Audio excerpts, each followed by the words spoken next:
All right, today's book of the day, life-changing one. I really mean it on this one. Seneca on the shortness of life.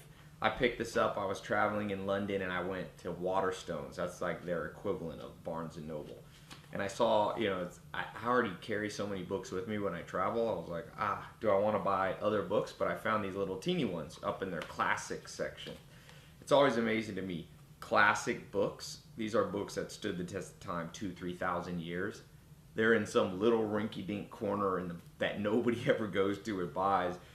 And then it just shows you how much marketing influences us, the good books. This book that's stood the test of time. And I open it up and I'm like, oh man, how is this not the book that everybody's reading? He says, you've heard the saying that life is short. But he says, it's not that we have a short time to live, but that we waste a lot of it. Life is long enough, and a sufficiently generous amount has been given to you for the highest achievements, if your time is well invested. But when it is wasted in heedless luxury and spent on no good activity, we are forced at last by death to realize that it has passed away before we knew it was passing. So it is, we are not given a short life, but we make it short. And we are not ill-supplied, but wasteful of it. Now, if you look at my notes here, you can't really see it, but the second half isn't as good in my opinion, but the first half, it's like I'm trying not to circle every part of this. Now, so I want to go through this because the book is called On the Shortness of Life. Life is long if you know how to use it. What's the scarcest of all things? I think you could argue it's energy or time. Those are the two scarcest things. And every day you live is a diminishing amount of those left for you. Now, he says, for some people, they don't like to hear that. And I want to go through this book. This book is important enough that I'm going to go through quite a bit of it. I'll do it relatively quickly because it's very focused in what it says. But he says, if you look back at your life, right, and you go, why have I not accomplished whatever it is I want to accomplish? He says, here's the reasons, 8 reasons that you haven't gotten what you wanted out of life. Number 1, greedy activity. Number 2, dedication to useless tasks. Number 3, drinking or drugs. Number 4, laziness. Number 5, worrying what other people think of you. 6, self-imposed servitude to thankless people. Think about your dating life maybe. You spent all this, invested, or someone in your family or friends, they never gave back, you just gave to them, right? Number 7, pursuing other people's money or worrying about your own. He's saying making someone else rich or endlessly worrying about making yourself rich. But listen to this number 8 one, he says. Going after no fixed goal, tossed about in ever-changing plans by a fickleness which is shifting. I've been guilty of all 8 of these, but I would say number 8 is probably the one that gets at all of us. And if you're in the 67 steps that I have, or if you're watching any of the videos that I talk about here on YouTube or podcasts or whatever, I say you have to start with defining your end game. What's the end game goal you want? Do you want to be a billionaire? Do you want to be the next Martin Luther King Jr.? Do you want to be the next Einstein that discovers new theories? Pick a goal. I was in the UK if you saw that video with John Lee, and one of the things I he said the most was when I asked for his parting words of wisdom he would leave with the planet if he was to die tomorrow. He said, I would leave, do something, even if it's the wrong thing. I was teaching in I've got a VIP program, and I was going through the book by Sam Walton called Made in America, and he lists out the 10 things that made him the richest man really of our time, maybe of all time. But he says that number 1 is you have to have commitment to something. So picking a goal and committing to it. Joel Salatin used to say, pick one thing even if it's the wrong thing. So just think of these 8. You may have a tendency towards one, maybe drinking, some of you. Self-imposed servitude to thankless people. That's a horrible one. Anyway, so he keeps going through life. Through the book. It is a small part of life we really live. Indeed, all the rest is not life, but merely time.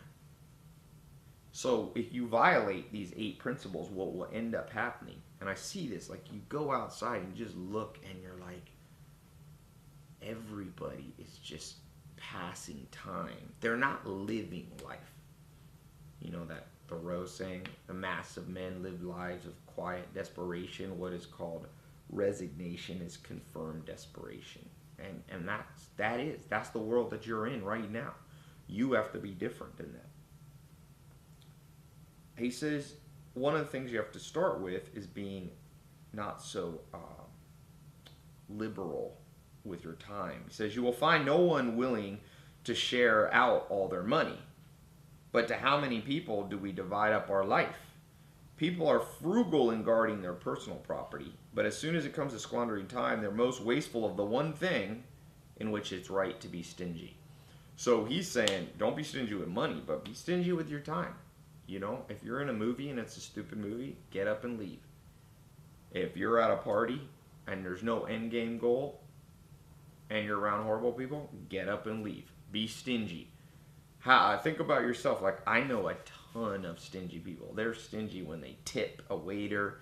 They're stingy with valet. They're stingy with charity. That might be you. What he suggests, Seneca here, you know, the great philosopher, he said, switch it up. Be liberal with those things because you can always earn those back. If you over tip somebody, who cares? You can make more money, but you can't get back time. So let's see. Keep going through. I just took out some of the tidbits. That was from page 4. Get this book, by the way. You have to buy this. A must buy. So then he goes in that we become the problem. The reason we waste is our mind is overactive. He says, generally agreed that no activity can be successfully pursued by an individual who is preoccupied. So think about your life. What preoccupies you? Is it the big picture, most important things, where you're going, how you're going to get there? Or are you thinking about what you're going to wear today and, you know, what color you're going to paint your walls, or what time are you going to that dinner with a friend? Is that really important? Because he says, since when the mind, when distracted, absorbs nothing deeply, but rejects everything when it's crammed, when the brain is crammed. See? Living is the least important activity of the preoccupied man, yet there is nothing which is harder to learn. So, he's saying the hardest thing for you to learn is how to live. And you've got to start, if you're writing this down, number 1, you cannot have a preoccupied mind. And if it is preoccupied, make sure you don't fall prey to one of the 25 cognitive biases, which is misweighting. You can't be thinking for hours on things that you should only be thinking about for minutes, and thinking about for minutes the things you should only be thinking about. The things you should be thinking about for hours. Your career, how to have impact in the world, is going to take tremendous time and tremendous brain power to think through. Think on that. Don't be preoccupied. But learning how to live takes a whole life, and which may surprise you more, it takes a whole life to learn how to die. It takes a while to get to that end game goal. That's what I think he means by dying. But here's something interesting on page 5, and I think he's speaking to me, and you might feel the same way. He said, the problem is you're living as if you're destined to live forever. Your own frailty never occurs to you. You don't notice how much time has already passed, but squander it as though you had a full and overflowing supply. So many people, even when I bring this up, people are like, oh, it's so negative. Like, it's not negative. It's not negative at all. It's not negative, it's realistic. He says you act like mortals in all that you fear, and like immortals in all that you desire. So, think about your brain. The amygdala part of your brain, the strongest or one of the strongest areas in your brain, or most overpowering, I should say. The amygdala controls your fear memories. So you and I are like continually moved from right to left by fear, which he says we act like mortals in fear. Oh God, what if my husband leaves me, or my wife leaves me, or what if I go bankrupt? But then he says, in the things you desire, like, yeah, these are my big picture goals. We go so slow at them as if they're always going to be there. I think he's suggesting fear less on some of those other things. It's going to happen. Someone's going to betray you. Don't think about it all the time. It's going to happen. I mean, try to avoid it. But when you think about your end game goals, that's where you need to build up the fear. Like, what if I don't get it? Let me work harder. And not paralyzing fear, but motivating fear. Huge differentiation. All right. How late is it to begin really to live just when life must end? How stupid to forget your mortality and put off sensible plans to our 50th and 60th year, aiming to begin life from a point at which few have arrived. He's saying, he goes through talking about, I think, Augustus Caesar, some of these great people in life, and he said all they could think about was what they would do when they retired. And that's how the world is now. It's Picasso's dichotomy. I've talked about that, For Picasso said, do not live the dichotomy, where you do what you don't want in order to save up money to have time to do things in your spare time. He's like, make your spare time and work the same. So what he's saying is that most people, and this was true thousands of years ago, and it's definitely true today, most people literally live as if they're sure they'll get to retirement. You don't know. So if you're putting off what you should be doing something you know has no end game goal, working in a job or dating somebody or having a friend that you know is not going to be there in the long run, or you don't want to be there in the long run, but you're just going, I'll do this a little longer. He's saying, how stupid to forget our mortality. He says, but if each of us could have the tally of his future years set before him, as we can of the past, how alarmed would be those who saw only a few years ahead, and how carefully would they use them? And yet, it is easy to organize an amount, however small, which is assured. We have to be more careful in preserving what will cease at an unknown point. So he's saying, if you look back on your life, or I should say first, if you could look forward and see that you only have 5 years left, 1 year left, 1 day left, maybe 50 years. I don't know. You don't know. And that's the point. How differently would you live, though, if you knew with certainty? But he said here, it's even worse. Or not worse, it's even more important that you plan, because it will cease at an unknown point, my life and your life will. So he's saying, get your butt in gear. Can anything be more idiotic than certain people who boast of their foresight? They keep themselves officiously preoccupied in order to improve their life. They spend their lives in organizing their lives. Man, when I read that, I highlighted that 30 times. Are you guilty of this? Do you spend your life in organizing your life? He's saying that in a negative way. Are you directing your purposes with an eye to a distant future? But putting things off is the biggest waste of life. It snatches away each day as it comes and denies us the present by promising the future. The greatest obstacle to living is expectancy, which hangs upon tomorrow and loses today. You are arranging what lies in fortune's control and abandoning what lies in yours. Can anything be more idiotic than you and I planning our lives but never living our lives? That's what he's saying. And he said the greatest obstacle to living a good life, he brought up earlier the preoccupied mind. Now he brings in a new point. It's living life with expectancy, being sure that tomorrow you'll have a day to do something that you could do today. It reminds me of the famous saying, do not put off for tomorrow what you can do today. The whole future lies in uncertainty. Live immediately. He does not say YOLO. That's not what he means. It's not like just eat, drink, and marry for tomorrow we die. That's, an Epicurean understanding. He's saying live immediately. Go toward your goal. Not tomorrow. You might not accomplish your goal. You might not achieve your goal to the future, but you can start today. It's the ultimate book about eradicating procrastination. He says, you must match time's swiftness with your speed in using it. He said, life's short, so you better act quickly. He said, life's divided in 3 periods, past, present, and future. Of these, the present is short. The future is doubtful. The past is certain. So the only thing we have with certainty is something relatively irrelevant. The past.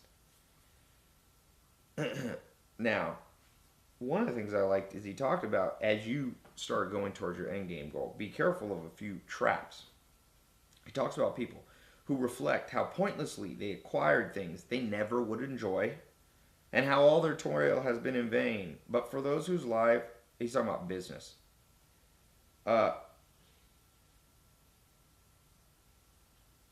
He says, this is on page 16, don't toil to acquire things that once you get them, you'll be like, I didn't really want this. That's keeping up with the Joneses. It's okay to make money. I believe in that. It's okay to be capitalistic or enter into the workforce. I'm not even a capitalist per se, but we live in a capitalist world, so I'm capitalist. So are you, by the way. You're watching this on something built by capitalism. But what he's saying is it's very easy to work towards something. He says that somewhere else.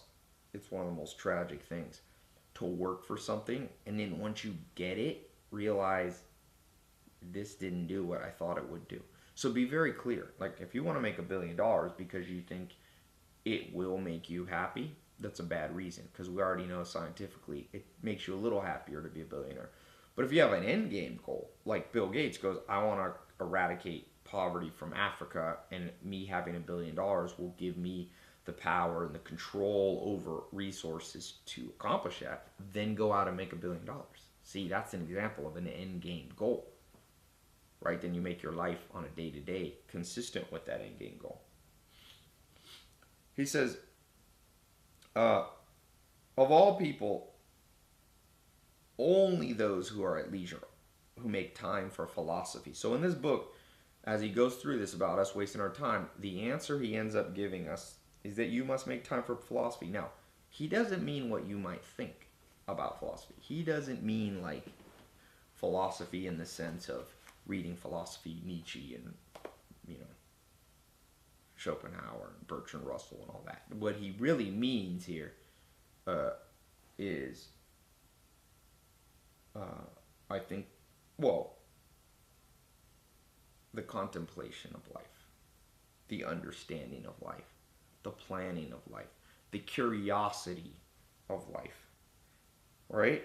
He says, for they not only keep a good watch over their life, but they annex every age to theirs. And now he starts getting into like really studying, which is what I'm talking about, book a day.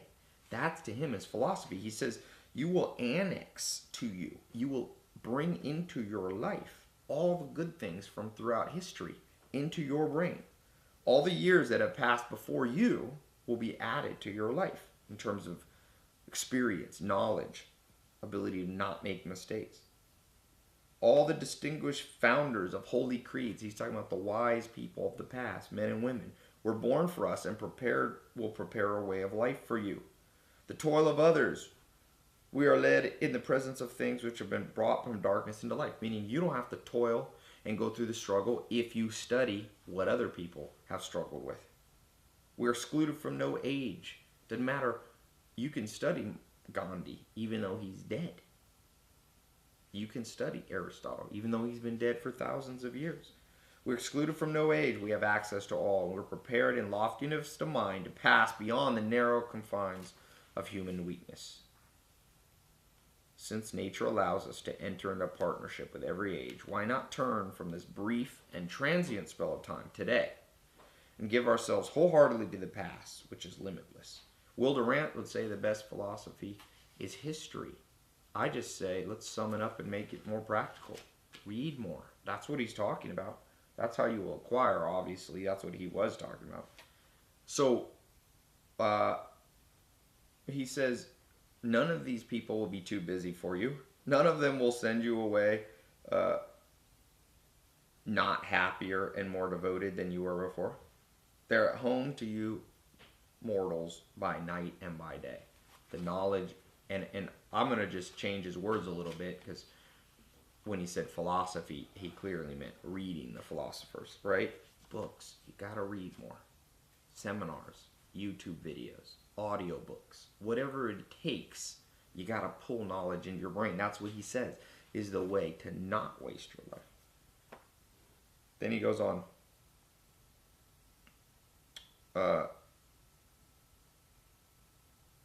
We're in the habit of saying we're not in our power to choose the parents that were allotted to us.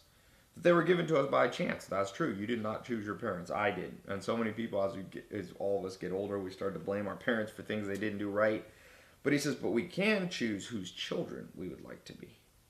He's saying, become the children of the world's greatest people. Charlie Munger calls that making friends with the eminent dead, right? So I recommend that you and I become friends with the eminent dead. Eminent meaning great. Those people are no longer with us, but they're with us right here. So the life of the philosopher extends widely. He is not confined by the same boundaries as for others. If you want your life to be without bounds, you want to rise above the masses. I was reading Nietzsche's book, Man Alone with Himself. He says in all of us has that innate feeling that we want to rise above. And this is how Seneca advises he does that. If you want to be alone, to be free from the laws that limit the human races and all ages, you must step back out of the fray. Step back out of this mindless planning to plan and just majoring in minors all day that most people. Take 15 minutes a day, sit in a chair, read a book, think. He says, so it is inevitable that life will not just be very short, but very miserable for those who acquire by great toil what must be kept by greater toil. They achieve what they want laboriously. They possess what they achieved anxiously. And meanwhile, they take no account of the time that will never more return. You must. And he's talking about just aimlessly going after material pursuits, whether it be money, love, that's a material pursuit, another human, health. He said you must retire from these pursuits to the pursuits which are quieter, safer, and more important. He says to do this, you have to ensure we do not waste our energies pointlessly or in pointless activity. Think about what you did yesterday. How much of it was pointless activity? Did not contribute to anything. That doesn't mean you can't take a break, you can't have fun. Because fun, recreation can be part of the end game. You got to take a break. I think it was Nietzsche, in fact, who did not follow his own advice because he ended up going crazy at one point. He said you got to let your brain relax sometime, and that's okay. But you can under-relax or over-relax, and most of us are over-relaxed. Our brain's working, but not on anything important. So he begins to say, so let all your activity be directed to some object. Let it have some end in view. So if you're taking a break, take a break because you need a break from the activity that you were doing that was getting you towards what you wanted. Pick your end game goal. What do you want to be? Be a sushi chef? You want to own a hotel chain? You want to be a great mother or father? You want to build amazing, architectural masterpieces? You want to be an actor? Whatever. Pick your goal and don't be pointless in your activity. Interesting, he says, anyone who wishes to live life should not engage in many activities, either privately or publicly, meaning, of course, useless ones. So look through your life. What's the useless ones? You play too much video games? That's useless. You're just making money for the video game company. You watch too much TV. Average person, I think, in America watches 3 or 4 hours of TV a day. Some TV's okay, but it starts to cross the line. Now, he said, when you make your plans, you should make ourselves flexible, so that we not pin our hopes too much on our set plans and can move from thing to thing which chance brought us. Okay? To do that, he said, your mind must be recalled from external objects into yourself. So you got to go inward. Now, talked a lot about the answers are not within, and I continue to believe that. He says here the answers is in philosophy and studying great people. But you must go inward to process what you took in from the outward. That's why the inward and the outward must work together. A lot of people just focus on the inside. The answers are all within. No, you need the raw ingredients coming in, but they get mixed up. It's like salad, you buy the lettuce from this farm or this grocery store, the carrots, this, you bring them all together in one bowl. You got to mix them. That's you going inward. It says you have to withdraw from things that are pointless, right? We should withdraw a lot into ourselves. The mind should not be kept continuously at the same pits of concentration, but you need some diversion, he says, too.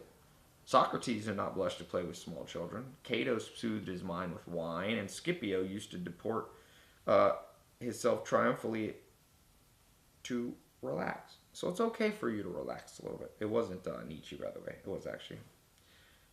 The two things must be mingled and varied, solitude and joining a crowd. So he's saying, don't be overly social or too hermit-like. He said, do both. The one will make you, being a hermit, will make you long for people, and the other, when you're too much with people, will make you want to have solitude. Each one is a remedy for the other. Solitude will cure our distaste for a crowd, and a crowd will cure our boredom with solitude.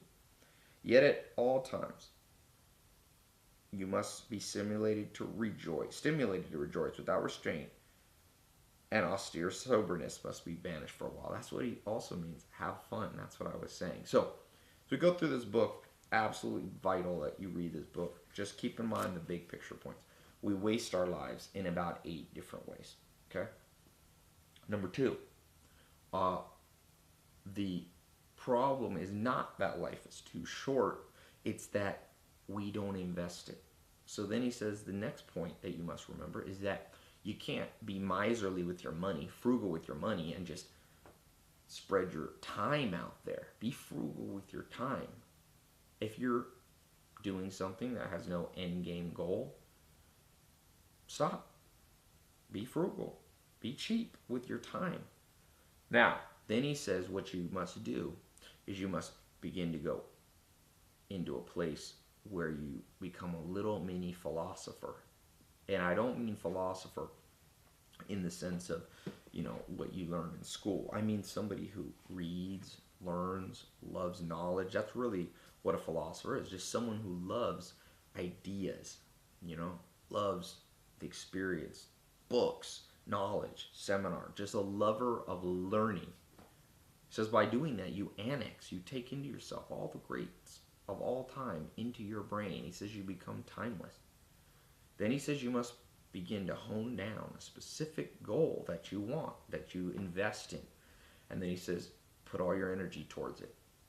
But he balances out by saying, take some time to relax, some downtime. He said, even Socrates, even Scipio, even Cato took some time, drink some wine, have some fun. Okay? And last but not least, he said, don't spend your time planning and frivolously I call it flurries of activity, just doing stuff all the time, mindlessly doing stuff. Major in the majors. Take time, spend 15 minutes sitting in a chair every day, reading, thinking, reading the greats. So, question for you. Remember, if you're watching on YouTube, subscribe here on my channel. Right below, subscribe. Give out all this good stuff. If you're listening on a podcast, subscribe to the podcast. If you haven't already, leave me a review. There's a comment for you. I want you to leave a question for you. 2 questions. What's your end game goal? Simple as that. Number 2, what frivolous activity are you doing that you got to just cut and be more frugal with your time? Number 3, which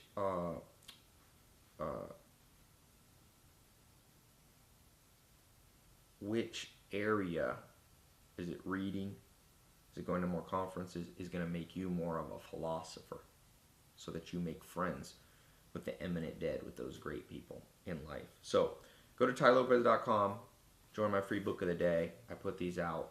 It'll help you read faster. I do it, the reviews for you. It's free. It's at tylopez.com. Put your email in, and this is Seneca on the shortness of life. Also, my books, if you go to tylopez.com/books, you can get a link to buy this book on Amazon. It's pretty cool. Or you can just go to the bookstore and get it. It's really cheap. It's like $3 or $4 book. So, but don't judge a book by the amount of money you spend. It's not always correlated. So, thanks so much. Reach out to me at Twitter. I answer my Twitter at tylopez.com. You can also email me at ty@tylopez.com. Believe it or not, those emails do come to my phone, and I check them. Can't always answer them, but I usually do. All right? Talk to you soon. Stay tuned for the next book of the day.